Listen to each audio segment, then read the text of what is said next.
Marker. Camera set. Action! In the triple-digit heat of a Louisiana plantation, cameras captured the nightmare of slavery in a way we haven't really seen before. Same as the rest. Master brought you here to work, that's all. Any more will earn you 100 lashes. It's the intensely personal story of one man, Solomon Northup, whose journey into bondage also began a journey for the actor who portrayed him. Days ago, I was with my family. In my home. Now you tell me all is lost. At 36, Chiwetel Ejiofor is hardly a household name, but his harrowing performance in the film 12 Years a Slave is beginning to change all that. I survive. I will not fall into despair. I will offer up my talents to Master Ford. I will keep myself hardy till freedom is opportune. He's been nominated for almost every Best Actor award out there this season, including an Oscar. Chiwetel Ejiofor in 12 Years a Slave. His first and one of 9 nominations for the film itself. Who was the first person you called? Well, actually, it was my mother, but she called me, so... Did she? Yeah, she kind of beat me to it. How often would you come here? I come here like sort of maybe once every few months, I think. Yeah, just... We met him at the LA County Museum of Art, where Winslow Homer's painting, The Cotton Pickers, seemed to resonate in a different way. The sort of mind-numbing nature of the work that's going on that creates its own insanity. 12 Years a Slave is the true tale of a New York violinist, born a free man, but who's ripped away into slavery by kidnappers. The story intrigued Ejiofor, he says, because it was told from the slave's perspective. And yet, after reading the script, he almost turned it down. I felt something that I didn't expect to feel, actually, which was just self-doubt. You know, I just wondered whether I could tell the story, and I felt the responsibility of it, and I felt intimidated by it, actually. So what changed? Well, in the end, what changed was I read the book. At the quaint Mystery Pier Books off Sunset Boulevard in Hollywood, I didn't know it was here, actually. I don't live too far away. we found a rare copy of Solomon Northup's book. Here it is. Isn't that amazing? The first edition. It was a bestseller back in 1853 when he penned it, complete with illustrations. The look on his face, this kind of strange, almost relaxed kind of way.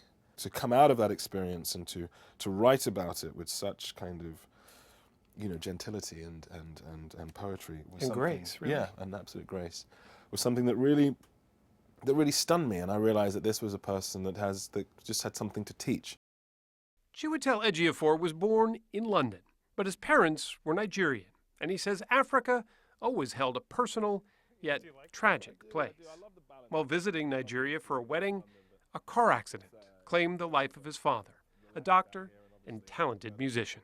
You were injured pretty seriously as well. I was injured very badly, and I was very close to not surviving. Acting became his outlet. He eventually enrolled in the prestigious London Academy of Music and Dramatic Art. But despite a clear talent, some sensed a problem. There were some fellow actors of yours who at one point said, you know, you're probably going to have to change your name, otherwise you're going to end up being typecast in all these kind of roles. Did you feel that? Well, no, because the way that it was presented to me back then was that somebody had said to me that if you don't change your name, you're going to end up playing a lot of African parts, you know. To which I was like, that's great. You wanted that? Like, I want to play African parts, you know what I mean? I'm an African. It didn't take long. Before he was even out of school, he found himself courted by none other than Steven Spielberg for a role as a translator in Amistad.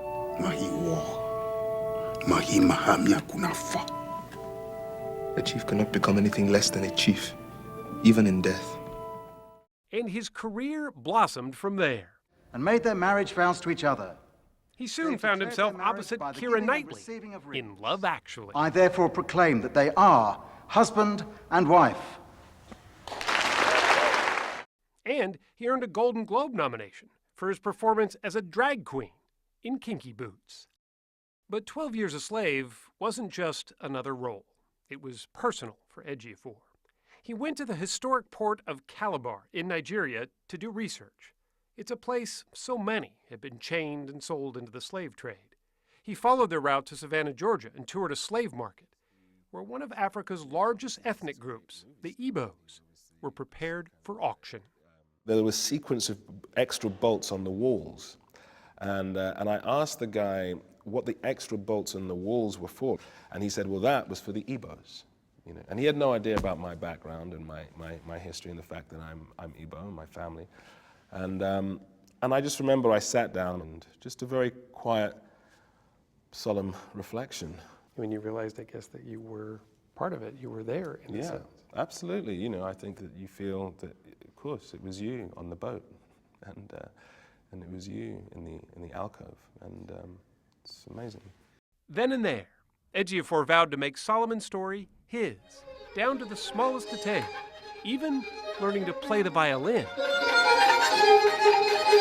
It's sort of the actor's nightmare, because it's a very difficult instrument to play, but it's a very easy instrument to look like you can't play. You know? Can I speak of what did not occur?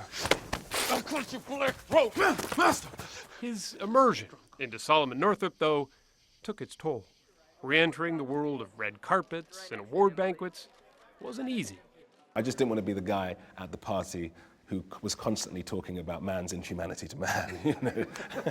Whatever the hardship, Chiwetel Ejiofor is most proud that Solomon's tragic tale, forgotten for so many years, is now fresh again in the minds of millions. The nature of this story and the kind of reflection it is on somebody's life and a man's life, and how so many years later that still can have a real impact, very strong impact. And that's just a very powerful thing, I think.